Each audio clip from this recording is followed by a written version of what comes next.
እዚህ ላይ የምታዩት ቪዲዮ በጣም የሚገርም ነው። ኢትዮጵያኖች ኤርትራኖች በጣም ልንሰማው ይገባል። የተሰረልን ሴራ አላወቅነውም። ከባድ ሴራ ነው የተሰረው። ይሄ ምንድነው? ይሄ ስቲቭ ባነን የሚባል ሰው ብዙዎቻችሁ ታውቁታላችሁ። የራሱ ፖድካስት አለው አሜሪካን ዋር ሩም የሚባል ገብታችሁ ማየት ትችላላችሁ። አሜሪካን ዋር ሩም ይባላል። ስቲቭ ባነን ይባላል። ይሄ ሰውዬ ከዚህ በፊት በጣም ብዙ ሰዎችን ኢንተርቪው አድርጓል። ጄፍሪ ኤፕስቲንን ሳይቀር ኢንተርቪው አድርጓል ይሄ ሰው እና ምንድነው ዛሬ አንድ ያገኘሁትን ኒውስ ላካፍላችሁ። We are after last night, sir.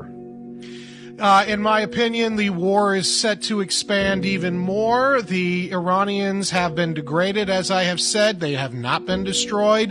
They have shifted their munitions now from what were the older missile systems, as Jack was just noting, to now these more advanced systems. There is a massive strain on particularly the Qatar and Israeli air defense interceptor arsenal. So if this thing continues to go on, as you and I believe they will, the defense of these countries gets even more precarious. I also want to point out the Houthis have not yet opened up on the Red Sea. The Saudis are moving most of their oil transportation away from the Strait of Hormuz into their Red Sea port. I think the Houthis are waiting for them to be totally reliant on that, and then they're going to seal it up. But we now have the issue of the Eritrean coastline. The Ethiopians have taken operational control. They are saying they're going to allow U.S. or Israeli forces to use ground-based missiles to break up the Houthi capabilities across the way in Yemen. What that means is, Steve, we're now talking about a war expanding not just to Azerbaijan, not just to Beirut, and all these other places, but now possibly in the Horn of Africa as well.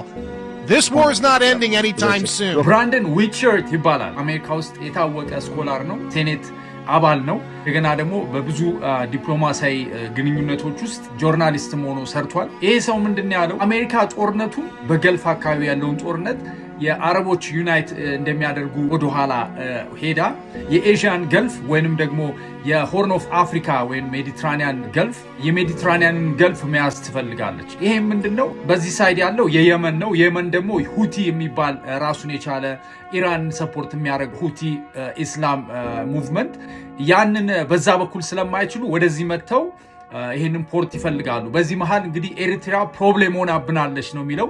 ኤርትራ ፕሮብሌም ሆናብናለች እና ኢትዮጵያና ኤርትራም ያለው ነገር ወደዛ ሊሄድ ይችላል ብለዋል እያለ የአሜሪካና የእስራኤልን ጦር ወደታች ለማውረድ እንዳልተቻለ ደግሞ በኃይል ሊጠቀሙና ያንን ባህረ ሰላጤ ሊወስዱ ይችላሉ። ይሄም ደግሞ ወደ ዋር ኤክስፓንድ እየሆነ ነው። ጦርነቱ ወደ አፍሪካም እንደወረደ ወደ ሆርን ኦፍ አፍሪካም እንደመጣ ነው እየተናገረ ያለው።